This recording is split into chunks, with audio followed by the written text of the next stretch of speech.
vous présenter cette magnifique plante Strandescantia patacea citara, aussi appelée le Roeo Spatacea tricolore.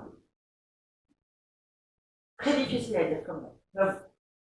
Cette plante est une cousine des misères. Elle est originaire des forêts sèches d'Amérique centrale et des Antilles. En France, elle est cultivée comme une plante verte d'intérieur. Elle est vivace, peu rustique, au feuillage persistant. C'est un feuillage décoratif en forme de rosette. Ses feuilles mesurent entre 30 et 40 cm, entre 2 et 8 cm de largeur. C'est une plante compacte, elle ne va pas atteindre plus de 50 cm de hauteur et de 25 cm de largeur. Et sa croissance est assez lente. Elle produit une sève capable de provoquer des inflammations et des irritations de la peau, à tenir éloignée des gens et des animaux. Donc, en ce qui concerne son exposition, elle appréciera la proximité d'une grande baie vitrée pour l'été avec un grand voilage devant, pas de lumière directe. Par contre, elle supporte très bien le soleil en hiver. Plus elle aura d'exposition à la lumière et plus ses couleurs seront flamboyantes. Plus elle aura de la lumière et moins elle s'étiolera et elle sera plus compacte. Donc, en ce qui concerne l'atmosphère et l'hygrométrie de la plante, donc déjà pour commencer, la température idéale pour cette plante est de 21 degrés, plus ou moins. Vous la garderez toujours dans un endroit très lumineux, assez humide et chaud. Il ne faudra pas hésiter à poser des billes d'argile dans une soucoupe avec un petit peu d'eau pour garder l'humidité. Ensuite, vous pouvez vaporiser les feuilles. Il ne faut surtout pas hésiter d'ailleurs. Vous pouvez aussi la placer à côté de plantes avec les grandes feuilles style les fougères. Ça va aider à garder l'humidité.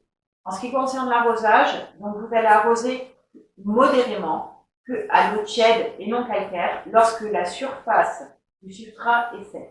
L'atmosphère de la plante est trop sèche, elle risque d'être attaquée par des araignées rouges. Attention aux excès d'eau, ça pourrait faire pourrir la plante et les racines, mais elle pourra vous en pardonner quelques-uns. Elle est très solide. En ce qui concerne la nourriture, donc on va utiliser un terreau pour plantes vertes, mélangé avec un petit peu de tourbe et de sable. Pendant la belle saison, il faudra lui apporter à peu près tous les 15 jours un engrais azoté. En ce qui concerne l'entretien, c'est une plante facile, mais qui aime être à l'étroit dans son pot. Il va falloir quand même prévoir un rempotage à la belle saison dès que la plante déborde du pot. C'est le cas ici. Bon, c'est pas énorme le débordement, mais comme ça, je vais vous montrer comment on rempote et du coup comment on bouture. Dans un contenant, on va venir mélanger le terreau pour plantes vertes, du sable, et moi je vais rajouter de la perlite.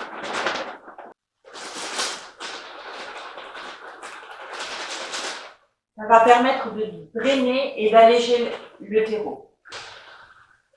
Maintenant, nous avons un terreau pour plantes vertes de bonne qualité, mélangé à de la perlite et du sable. On va venir prendre un pot légèrement plus grand que celui que nous avons actuellement. Donc là, le mien, il est parfait. Il y a peut-être 1 cm de circonférence de différence. Donc c'est très bien. Mais on va quand même rajouter un lit de drainage. Donc pour ça, j'utilise des billes d'argile. Voilà, des billes d'argile sur 2 ou 3 cm, vraiment, pour favoriser le drainage et éviter que les racines trempent dans l'eau.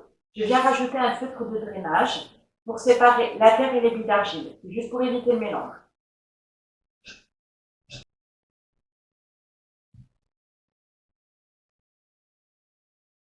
Je vais venir dépoter ma plante.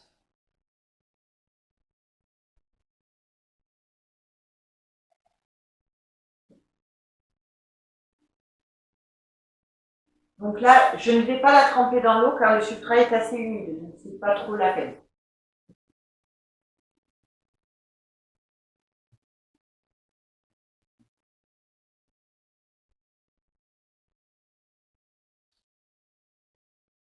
Donc là, on vient s'apercevoir qu'il y a des rejets qui sont suffisamment grands pour être empotés, c'est-à-dire à peu près 10 cm. Donc on va venir les séparer de la motte délicatement. Voilà. Et là, on voit bien que la bouture a son propre système racinaire. On va la mettre de côté. Je pense que je peux en prendre un deuxième.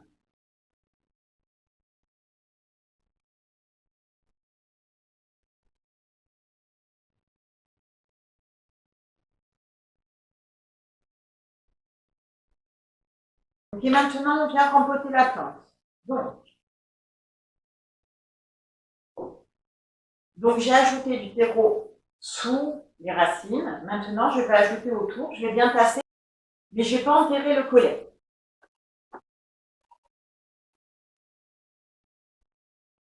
J'ai recouvert les racines de terreau, mais jusqu'au collet, c'est-à-dire jusque d'où partent toutes les boutures, tous les rejets de la plante. Donc ça veut dire qu'il faut simplement pas trop l'enterrer, parce que ça pourrait faire pourrir la plante au moment de l'arrosage. Il faut qu'elle respire. Pour les autres boutures, on va en faire, je vais faire un pot avec deux dedans parce qu'elles sont petites, et du coup elles se sentiraient un petit peu seules dedans.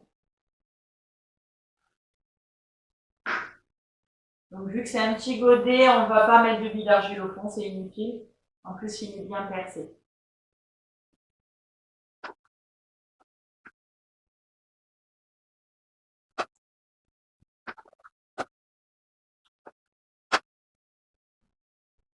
Voilà mon grand escantia et sa bouture.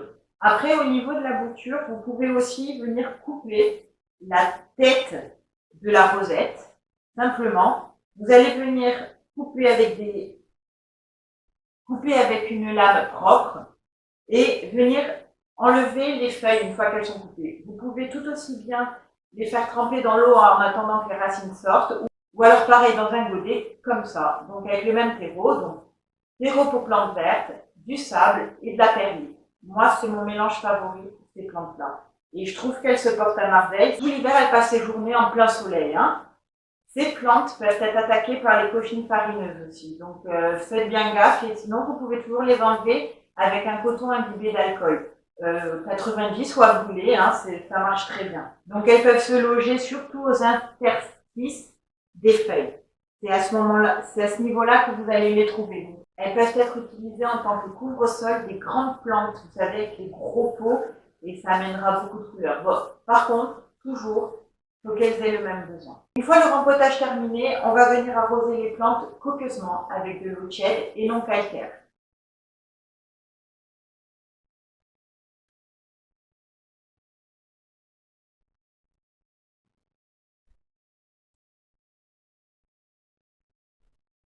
Donc voilà, on vient poser le pot sur un lit de billes d'argile avec de l'eau. Ça va permettre à la plante de garder son humidité.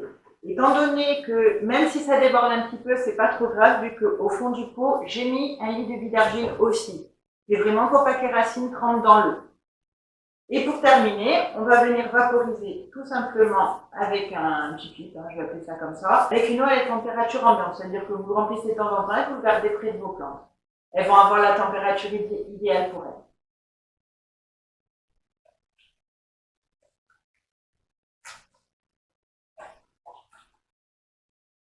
Et voilà, c'est terminé. En tout cas, j'espère que cette vidéo vous a plu. On se revoit à la prochaine. Bye bye!